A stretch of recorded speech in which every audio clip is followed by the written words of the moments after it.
We made it to a grocery. So, it's morning day 8. How about biking with a toddler who needs non-stop help and you only get a 50 score every night? What can we do to fix your sleep, to help support you in your sleep situation? You know, for me, I just want to enjoy our quest and our journey.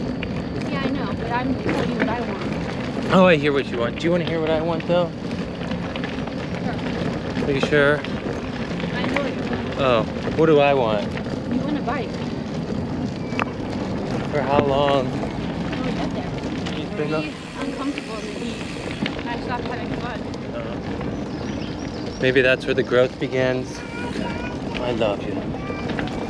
I think you look so good in the morning light. Considering that in the next 2 nights, I'll want a sleeping or a bug-free night of sleep. The Western Maryland Rail Trail. So 26 miles, that's almost a full day of riding for us. All asphalt, all pavement. Sometimes, you know, I'm just a guy who thinks things go faster.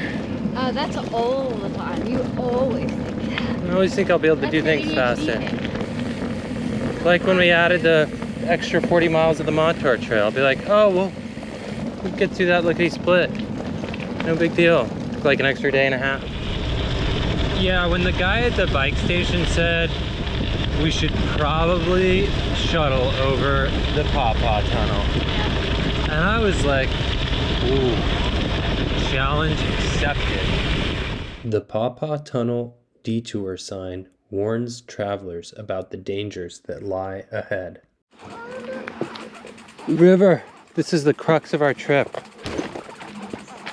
We have to climb this mountain. Sometimes it's the unexpected detours and backtracks that are not signed that turn out to be the real cruxes of a journey.